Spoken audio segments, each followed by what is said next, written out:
Welcome to mystical realms, where the boundaries between the known and the unknown dissolve into the shadows of the night. Tonight, we're venturing into one of the most feared and misunderstood practices in the occult world, necromancy, the dark art of communicating with the dead. Necromancy, derived from the Greek words nekros meaning dead, and manteia meaning divination, is an ancient practice that has fascinated and terrified humanity for centuries. From summoning the spirits of the deceased to seeking forbidden knowledge from beyond the grave, necromancers have walked the fine line between life and death, light and darkness. Let's begin our journey by exploring the origins of necromancy. Historically, necromancy can be traced back to various ancient civilizations, including the Greeks, Romans, Egyptians, and even the Chinese. In these cultures, the dead were believed to possess knowledge that the living could not obtain, especially concerning the future or hidden truths. In ancient Greece, necromancy was often associated with Hades, the god of the underworld. The Nekia, or Book of the Dead, described rituals to summon the spirits of the dead, often involving blood sacrifices and the invocation of the gods of the underworld. These rites were believed to grant the necromancer the ability to communicate with the dead and receive prophetic visions. During the medieval period, necromancy took on a darker, more sinister reputation, particularly within Christian Europe. The Church condemned necromancy as a form of witchcraft, often linking it to demonic pacts and heresy. However, this did not stop practitioners from delving into the dark arts, often in secret, away from the prying eyes of the Inquisition.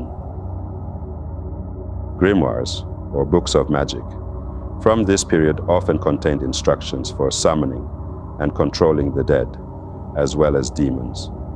The most infamous of these texts is perhaps the Picatrix, a grimoire that combined astrology, alchemy, and necromancy, offering rituals to summon spirits and gain power from the otherworldly. But necromancy was not solely about summoning the dead.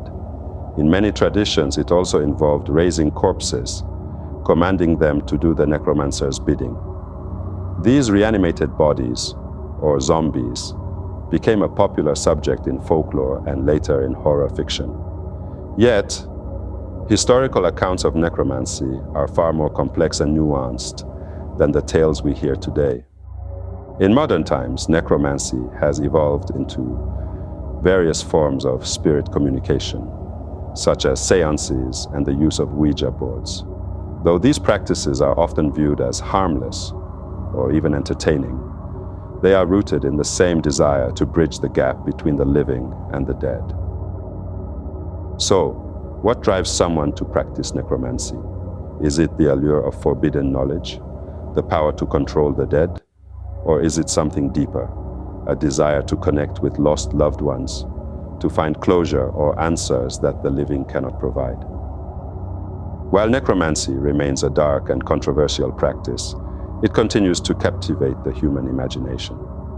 Perhaps it is our fear of death, our insatiable curiosity about the afterlife, or our need to believe that the dead are not truly gone, but merely waiting to be called upon.